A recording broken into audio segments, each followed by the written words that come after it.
Hello friends, mathematical वे में आप लोगों का बहुत बहुत स्वागत है। आई होप आप लोग सब बहुत अच्छे से होंगे। तो हम कर रहे हैं Bihar STET exam maths paper 1 and paper 2 के लिए महत्वपूर्ण प्रश्नों की सीरीज़ को। ये सीरीज़ का हमारा पार्ट नंबर 11 है। इससे पहले 10 पार्ट आ चुके हैं। तो अगर आपने नहीं देखा है तो आप उसे भी देख लीजिए, क्योंकि आपके लिए बहुत बहुत हेल्पफुल होगा। तो चलिए हम अपना वीडियो स्टार्ट करते हैं। तो सबसे पहला हमारा क्वेश्चन है, स्क्वायर रूट आयोटा हमें फाइंड करना है। स्क्वायर रूट आयोटा ये कॉम्प्लेक्स नंबर का क्वेश्चन है, तो ये बहुत इंपॉर्टेंट क्वेश्चन है। तो इसका आंसर हम जल्दी जल्दी में -1 लगा करके नहीं आएंगे। स्क्वायर रूट फाइंड करने का अलग ही फॉर्मूला होता है, तो लॉन्ग मेथड हम नहीं अपनाएंगे, हम शॉर्ट मेथड अपनाएंगे। मैंने कॉम्प्लेक्स नंबर का वीडियो बना रखा है, अगर आपने नहीं देखा है तो आप उसे देख लीजिए। उसमें बहुत अच्छे अच्छे फॉर्मूलेज हैं और फिर बहुत अच्छे शॉर्ट ट्रिक्स भी मैंने बताए हुए हैं कि जल्दी से हम कॉम्प्लेक्स नंबर के क्वेश्चंस को कैसे सॉल्व करेंगे। तो आप वो वीडियो बिल्कुल मिस मत करिएगा, आप वो पूरा देख लीजिएगा। तो हम चलते हैं, हम एक शॉर्ट वाला फॉर्मूला देखते हैं कि स्क्वायर रूट किसी भी कॉम्प्लेक्स नंबर का स्क्वायर रूट अगर हमें निकालना होता है तो हम कैसे निकालते हैं। तो हमारे पास उसके लिए एक फॉर्मूला होता है, plus minus square root real modulus Z, plus में रियल जेड अपॉन बाय 2 होता है, और फिर माइनस प्लस में iota into square root modulus Z minus में रियल जेड होता है और अपॉन बाय 2 होता है। तो ये फॉर्मूला अगर हम अप्लाई कर देते हैं तो हमारा स्क्वायर रूट डायरेक्ट निकल के आ जाता है। तो ये formula as a short tricks हम ध्यान रखेंगे। मैं अच्छे से इसका फॉर्मूला दिखा देती हूँ। इसका फॉर्मूला हमारे पास होता है, ये है हमारे पास फॉर्मूला। तो ये एज अ शॉर्ट ट्रिक्स याद कर लीजिए। तो ये स्क्वायर रूट निकालने का फॉर्मूला आ गया। तो यहाँ पे हम वैल्यू डाल देंगे। तो स्क्वायर रूट आयोटा है, सिर्फ आयोटा है, तो इसका रियल पार्ट क्या है, हमारे पास रियल पार्ट इसका 0 आ जाएगा, क्योंकि हम इसे क्या लिख सकते हैं कि x प्लस आई वाई, तो 0 इंटू एक्स प्लस आई वाई लिखेंगे हम। तो रियल पार्ट हमारा क्या है, 0 है, और मॉड्यूलस जेड हमारा कितना आ गया है, 1 आएगा, क्योंकि स्क्वायर रूट क्या होता है, X square plus Y square. तो एक्स हमारा 0 है और वाई हमारा 1 है, तो यहाँ से क्या आ जाएगा, मॉड्यूलस जेड आ जाएगा 1। तो यहाँ पे हम वैल्यू डाल देंगे। मॉड्यूलस जेड हमारा क्या आ गया, 1 आ गया, और रियल पार्ट हमारा 0 है अपॉन बाय 2। तो जब हम इसको सॉल्व करेंगे आएगा आंसर 1/√2 प्लस आयोटा 1/√2। तो हम इसे क्या लिख सकते हैं, plus minus 1 upon by square root 1 plus iota. ये हम ध्यान रखेंगे। नेक्स्ट हम देखते हैं क्वेश्चन। नेक्स्ट क्वेश्चन हमारे पास है कि limit x tends to 0 sine mx upon by x। तो जब भी लिमिट का क्वेश्चन आता है तो हम किस तरह से सॉल्व करते हैं, हमारे पास इसको लिखेंगे sine mx upon by mx into mx upon by x। तो x कैंसिल हो गया, और लिमिट x टेंस टू 0 इतने का वैल्यू क्या आ जाता है, 1 के इक्वल आ जाता है। तो 1 इंटू एम, कितना वैल्यू आ गया, m आ गया वैल्यू। ऑप्शन नंबर सी हमारा सही हो जाएगा। नेक्स्ट हमारे पास क्वेश्चन है कि cos 15 डिग्री का वैल्यू क्या होता है। तो cos 15 और ये जितने भी छोटे छोटे वैल्यूज़ हैं उनको हम याद रखेंगे। उसका वैल्यू होता है option number B 1 plus square root 3 upon by 2√2। Option number B हमारा सही हो जाएगा। हमारा क्वेश्चन है cos 9 degree plus sine 9 degree का वैल्यू क्या होगा, हमें ये फाइंड करना है। तो यहाँ पे सबसे पहले हम क्या करते हैं, साइन 9 डिग्री जो है उसको चेंज कर लेते हैं कॉस में। तो क्या आ जाएगा हमारे पास, तो हम लिखेंगे साइन 90 डिग्री माइनस में 81 डिग्री लिख सकते हैं साइन 99 के लिए। तो ये चेंज हो जाएगा कॉस 81 डिग्री में। अब हमारे पास आ गया कॉस 9 डिग्री प्लस में कॉस 81 डिग्री। तो हम cos C plus cos D का फॉर्मूला लगा देते हैं। क्या हमारे पास आता है, 2 cos C plus D upon by 2 into cos C minus D upon by 2। ये हमारे पास फॉर्मूला होता है, इस पे हम वैल्यू डाल देते हैं। तो यहाँ से क्या आ जाएगा कि यहाँ से आ जाएगा सी प्लस डी, तो 81 प्लस 9 90 हो जाएगा। तो cos 45 1/√2 हमारे पास आ जाएगा, इनटू यहाँ से क्या आ जाएगा, यहाँ से आ जाएगा cos 72 डिग्री अपॉन बाय 2। तो यहाँ से आ जाएगा 36 डिग्री।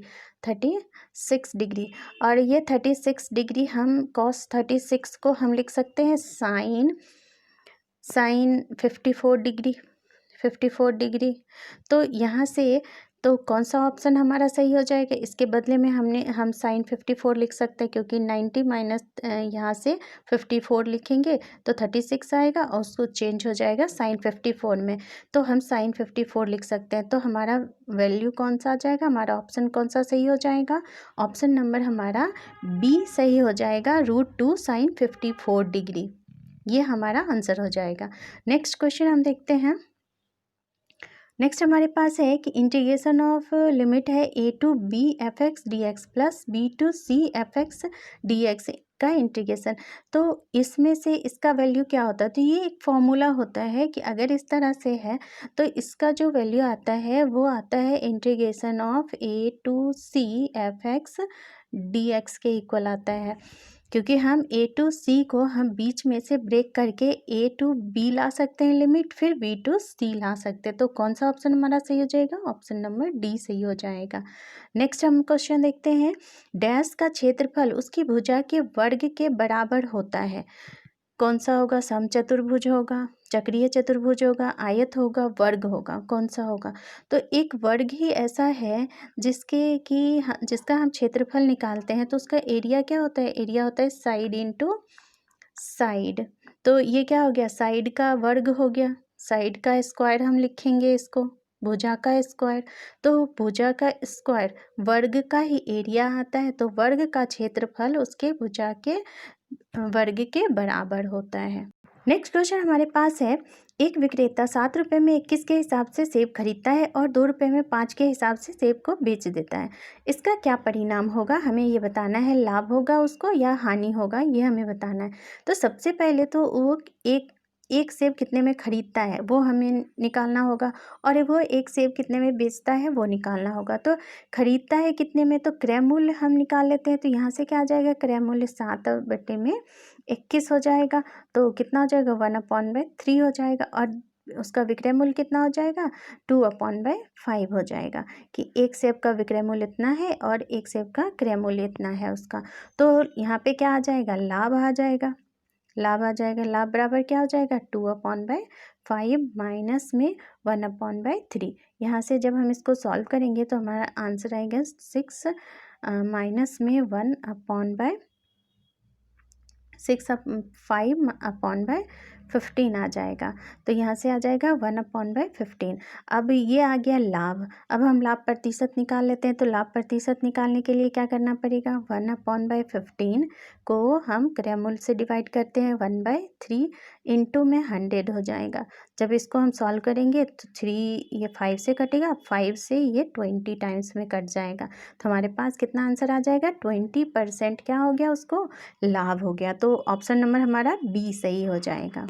नेक्स्ट क्वेश्चन हमारे पास है कि d2y/dx² plus 2x equal to 0 है का ऑर्डर हमें निकालना है, हमें ऑर्डर बताना है। मतलब ये अवकल समीकरण है, अवकल समीकरण का ये ऑर्डर कितना है इस इक्वेशंस का।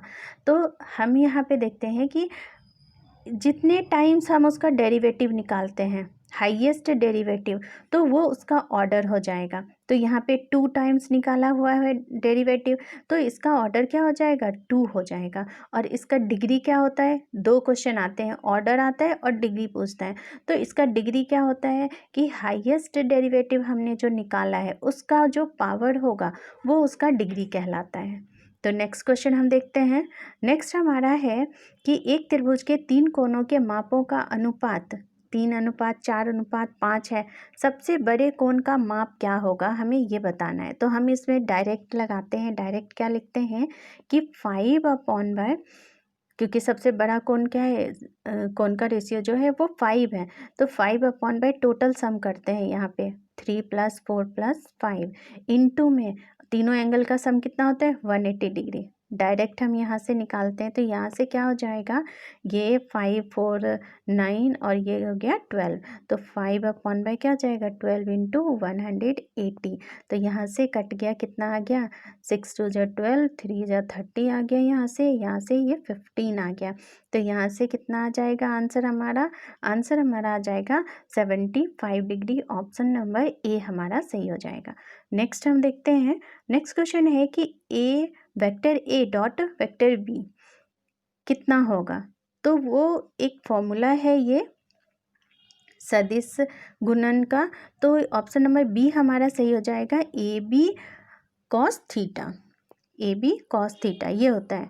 नेक्स्ट क्वेश्चन हमारे पास है, माना कि ए एक व्युत्क्रमणीय अवयव है जिसका क्रम 2×2 है, तो एडजॉइंट ए का डिटर्मिनेंट किसके इक्वल होगा, सारणिक किसके इक्वल होगा। तो हमें पता है कि कोई भी एक हमारे पास अगर अवयव है जो कि व्युत्क्रमणीय है तो उसका एडजॉइंट का डिटर्मिनेंट सारणिक क्या हो जाता है, किसके इक्वल होता है, तो उस अवयव के सारणिक के इक्वल होता है। ऑप्शन बी हमारा सही हो जाएगा। नेक्स्ट क्वेश्चन देखते हैं। नेक्स्ट हमारा है कि कह रहा है कि sine x into cos x का हमें अवकलज करना है, डिफ्रेंसिएशन निकालना है। तो हम इसमें प्रोडक्ट रूल अप्लाई कर सकते हैं क्योंकि इंटू के फॉर्म में है और ये फंक्शन अलग है, ये अलग है, दो फंक्शन है। तो प्रोडक्ट रूल क्या होता है, तो फर्स्ट फंक्शन को एज इट इज़ रखते हैं, साइन एक्स हो गया, और कॉस एक्स का क्या हो जाएगा, माइनस, माइनस में साइन एक्स हो जाएगा, और फिर प्लस करते हैं, कॉस एक्स को एज इट इज़ रखेंगे कॉस एक्स, और साइन एक्स का हो जाएगा कॉस एक्स। तो यहाँ से हमारा क्या आ गया, sine x minus sine square x, और यहाँ से प्लस कॉस स्क्वायर एक्स। ये किसका फॉर्मूला है, ये कॉस 2x का फॉर्मूला है। ऑप्शन नंबर हमारा ए सही हो जाएगा। तो आज का वीडियो हमारा यहीं तक का था। आई होप वीडियो अच्छा लगा होगा। अगर अच्छा लगा है तो प्लीज़ लाइक करिए और अपने दोस्तों में से शेयर करिए। Thanks for watching.